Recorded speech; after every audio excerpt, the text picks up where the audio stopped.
Welcome students in chemistry class with Mrs. Shukla. Today we will discuss about the chemical properties of nonmetals.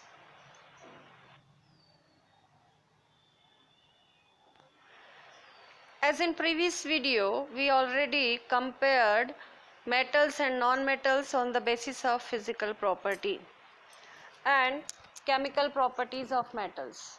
Now today especially we have to focus on chemical properties of nonmetals. They also show some special behavior. As well as in this video, we will see about types of bonding and how metals and non-metals react with each other.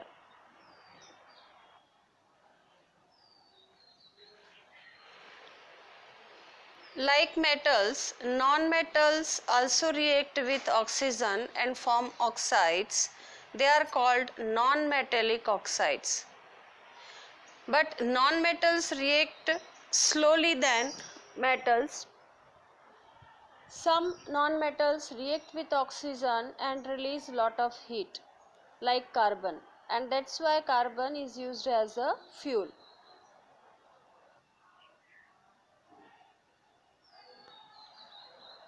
Carbon burn in presence of sufficient amount of oxygen produce carbon dioxide and heat. But if there is insufficient amount of oxygen, then carbon monoxide is formed, and carbon monoxide is toxic for us. It creates suffocation if we breathe carbon monoxide.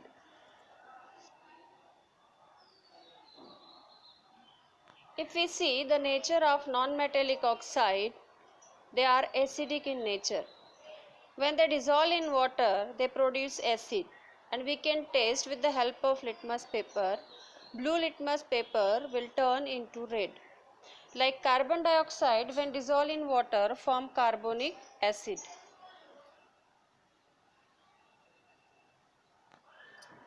In given example, sulfur dioxide may dissolve in water and form sulfurous acid, or sulfur dioxide very first convert into sulfur trioxide by reacting with oxygen, and then sulfur trioxide whenever dissolved in water forms sulfuric acid.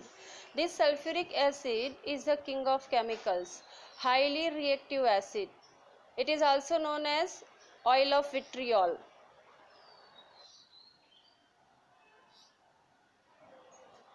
Non-metals react with chlorine, which is one of the halogen, and non-metal also form chlorides. We should know that when non-metals react with non-metals, form always covalent bond. So whenever non-metals react with chlorine, they form covalent chlorides, like hydrogen form hydrogen chloride, phosphorus form phosphorus chloride.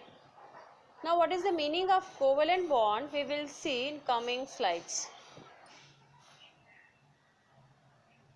Here some of the examples are given, like hydrogen reacts with chlorine, form hydrogen chloride. One point is to be noted, hydrogen chloride is in gaseous form. But when hydrogen chloride is mixed with water, its aqueous solution is known as hydrochloric acid. Without water, HCl can't work as an acid. Phosphorus form two types of chlorides, PCl3 and even PCl5 also, because phosphorus shows two valencies, 3 and 5.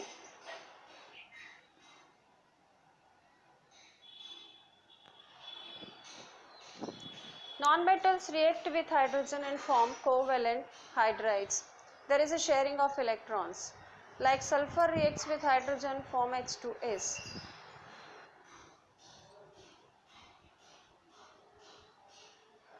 Examples are given, formation of hydrogen sulfide and formation of ammonia. Nitrogen and hydrogen gases combine form ammonia gas, which is one of the covalent hydride.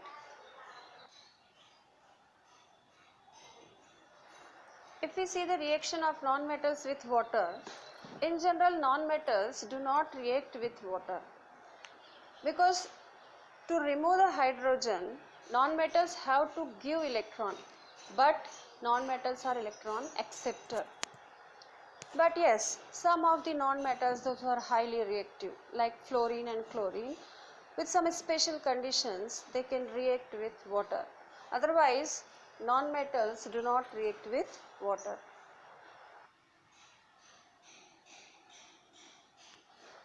Same way, non-metals do not react with acid also, because acids gives H plus ion and hydrogen gas is to be liberated. But non-metals are electron acceptor, can't lose the electron. So non-metals do not react with acid also. But some of the acids which are work as a strong oxidizing agent, with them non-metals can react, like carbon, sulfur, etc.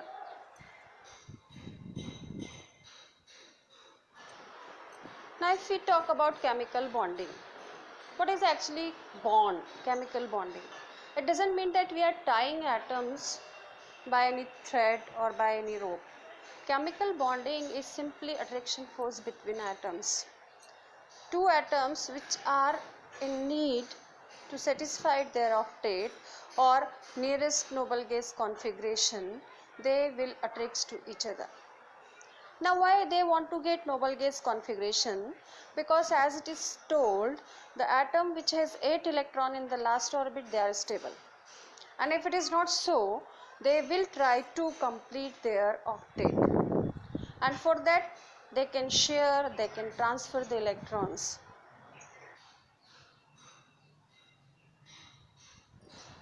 Now types of bonding. There are two types of bonds, ionic bond and covalent bond, on the basis of the way they use the electron of each other, either by transfer, it means by losing or gaining, or by sharing of electrons.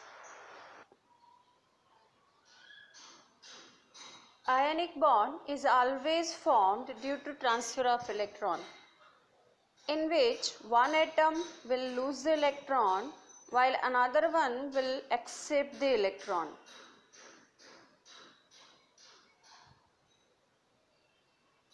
Here an example is given of formation of sodium chloride.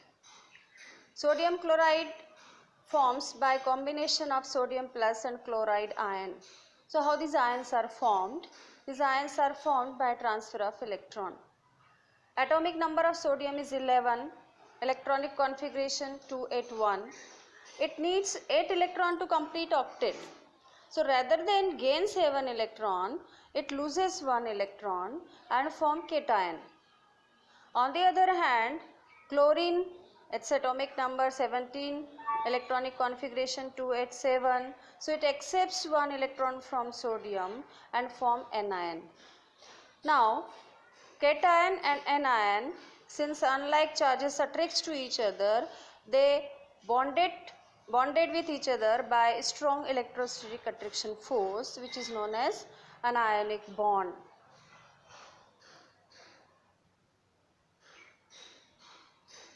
Another example is given of calcium chloride. Calcium has 2 electron in its last orbit, so it loses 2 electron and carry 2 plus charge. And these 2 electrons are accepted by chlorine atoms and chloride ions are formed. 2 chlorine atom will accept 1 electron from calcium atom. So now calcium 2 plus charge and 2 Cl minus ions will be there, will attract to each other and form calcium chloride. Formula will be CaCl2.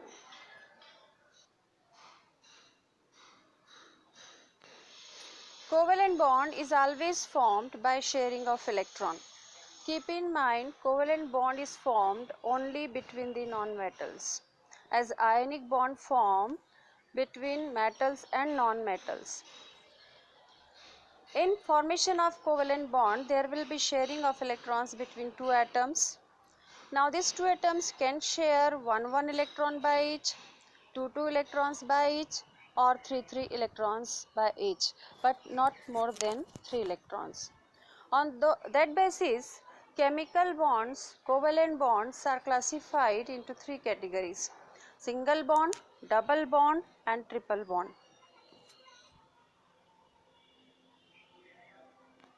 Single bond means sharing of one electron by each atom, like hydrogen molecule.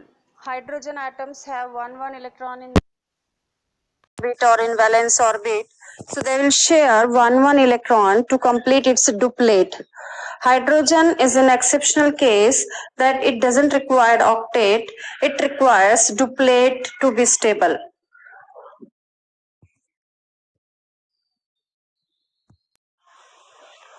Oxygen, another example in which two electrons are shared by oxygen atoms. As in the last orbit, 6 electrons are there in oxygen atom, 2 more electrons are required. So 2 atoms of oxygen will share two electrons. It means there will be double bond between oxygen atoms in oxygen molecule.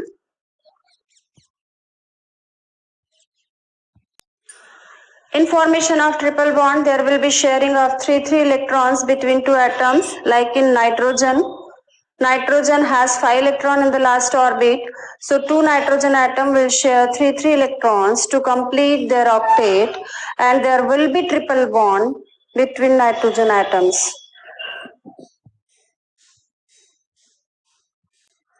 Now question is there, how metals and non-metals react with each other. Metals are electropositive. They always lose the electron. While non-metals are electronegative, they can share as well as can gain the electron. So whenever metals react with non-metals, they form ionic bond. Metal atom loses electron and form cation, while non-metal atom will accept electron and form an ion. Then cations and anions will attract to each other by electrostatic attraction force, that is also known as Coulombic attraction force. And there will be formation of ionic bond between the ions.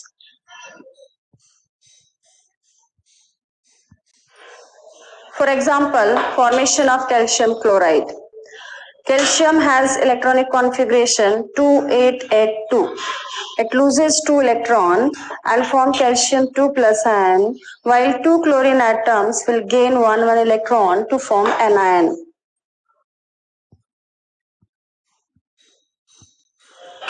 Now you can understand the formation of calcium 2 plus ion with the help of this image. As earlier also we discussed, chlorine atoms will gain one electron from calcium and form an ion.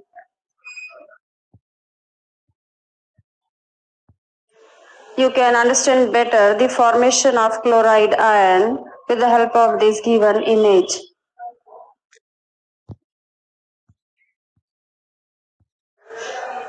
The electrostatic attraction force is there in between the ions, which forms ionic bond. Some examples are given: magnesium oxide, calcium oxide. We have seen sodium chloride, calcium chloride and all. We have to see their properties now.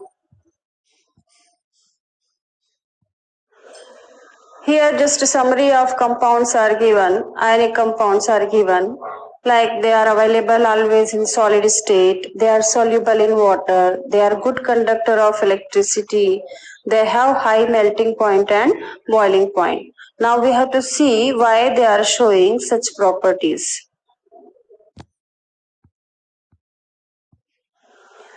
Ionic compounds are available in solid state. Why is it so? Because they have a strong attraction force. Ions have strong electrostatic force. They are packed very closely, very compactly. That's why they are always available in solid state.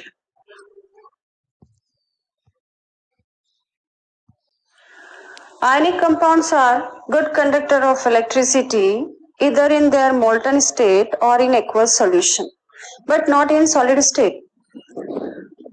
Because in solid state they do not have free ions. Whenever they are melted or when dissolved in water, they produce free ions, mobile ion, and those free ions can conduct the electricity.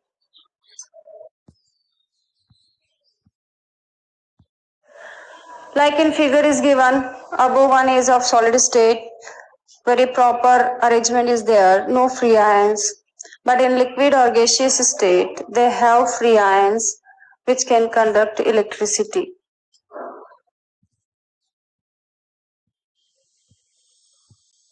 For example, sodium chloride or cooking salt doesn't conduct electricity in solid state, but when aqueous solution is formed, free sodium plus ion and Cl minus ions are able to conduct the electricity.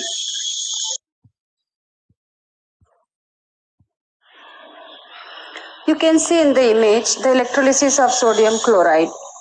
Sodium plus ion and chloride ions are formed and they will go towards the opposite electrode.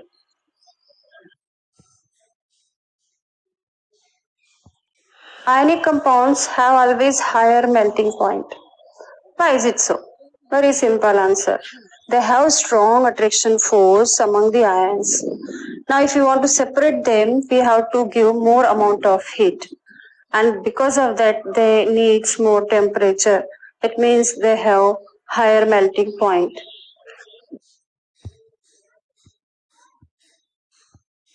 Ionic compounds are soluble in water. I think we know that like dissolves like. Ionic compounds have ions. Water is also polar solvent, contains H plus and OH minus ion. And because of that, ionic compounds are soluble in water.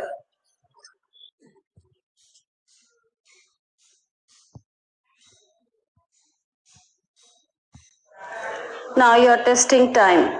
Question is given, read it properly and try to answer it.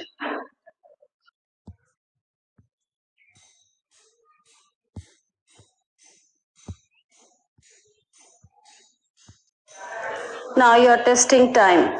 Question is given, read it properly and try to answer it.